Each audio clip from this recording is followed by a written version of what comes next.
Hello and welcome back, my Royal Rogues. My name is Jesus Enrique Rosas. I'm the Royal Rogue, and there's a lot to unpack today, from the news of an upcoming acting gig for the Duchess of Sussex to US President Joe Biden paying a visit to King Charles.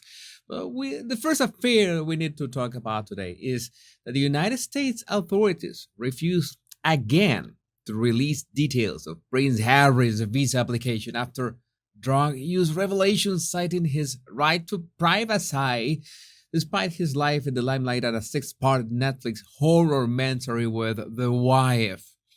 Talk about preferential treatment. Something tells me that this is never going to see the light of day because, I don't know, ex-royal ginger privilege or something.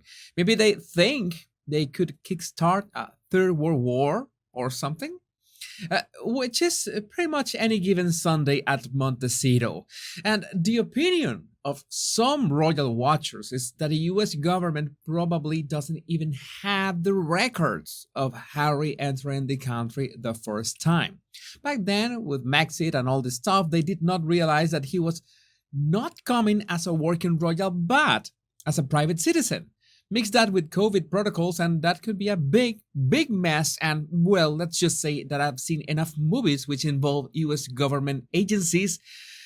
And, well, maybe they will stretch this out for a couple more years or until people completely forget about Harry, whichever comes first. But Meghan could lock Harry in a Montecito dungeon so he cannot escape to those lifeless hotels he frequents, but would never allow the public to forget him because I will be forgetting her as well. And the news surrounding the Duchess of Sussex imply that she's got an eye on the sequel of The Bodyguard. Yeah, that Bodyguard movie with Whitney Houston and Kevin Costner. Can you imagine? But instead of Whitney's song, we would have the Montecito screams. I don't think that would be good marketing. And thanks to Kinsey Scofield, the American queen of all things royal, we got solid insights about this. I don't know who had the audacity to claim that Kevin Costner was considering Meghan for the Bodyguard sequel. What a ridiculous lie! The sequel to The Bodyguard was written for Princess Diana. Kevin had a revised script on his desk the day Diana died. No way will it see the light of day for Meghan. And this mofo is going through a nasty divorce right now, likely not a priority. And by the way, this is what I love of the English language. When Kinsey says this mofo is going through a nasty divorce right now, for one second I thought she was talking about Meghan. But no, it's Kevin Costner that is going through a rather nasty split with cheating rumors, financial stress, and everything ugly that comes from a separation. But fear not, because Meghan's philosophy is, if you don't have enough problems, then make some more of them. So the first ones might eventually go away. And you remember that Meghan is interested in coming back to acting, but only if she works with A-list directors. You know, to have a balanced cast. A-list director teams up with Z-list actress. Nice! Because current offers are too cheesy and beneath former Suits actress. And it's a shame that they just did the remake of The Little Mermaid, and thanks to Greenwich for Trump, we got what could have been the perfect cast for her. This woman told the makeup artist, make me look just like Vanessa from The Little Mermaid. And we got that comparison shot thanks to Gag Girl. Yeah, you cannot unsee this. This image is going to pursue you right into your dreams tonight. And I don't usually mention Duchess Moan and Sparkle, but she made me laugh today with this one. My royal tour of Germany was met with adoration for both my lecture, where I said me, mine, or my six times, but also for my fashion style. To be honest, my top was inspired by Sharon Stone's fabulous spread eagle seen in Basic Instinct. Stunning example of feminine power. I have the idea that Meghan copied Catherine Trammell in more ways than just her top. And my rogues, you know that I sometimes need to face this kind of struggles. It's part of my job and a job that I enjoy. But these kind of situations pop every now and then. Inside me, there are two wolves. One of them wants to make fun of Biden and his Windsor visit. The other wants to eat a quesadilla in peace. And well, today, the quesadilla wolf won the match.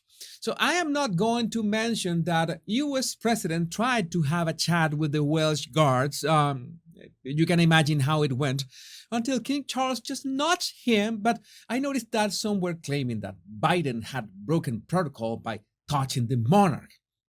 Well, I'm not that well versed in royal protocol, but about those claims that this was a disrespectful or controlling gesture or maybe something between Illuminati members, well, no, this is a regular president's handshake where you put your left hand on the person's arm to project warmth. That's it. There's no further reading into that. My only observation is that Biden's grip on the king's arm is a bit too tight, but at the same time, this is pretty common in American men, so I think it's no big deal here. If you're going to do this, just make sure it's a light tap or touch and that's it. But let's face it, when it comes to breaking royal protocol, nothing beats Venezuelan dictators.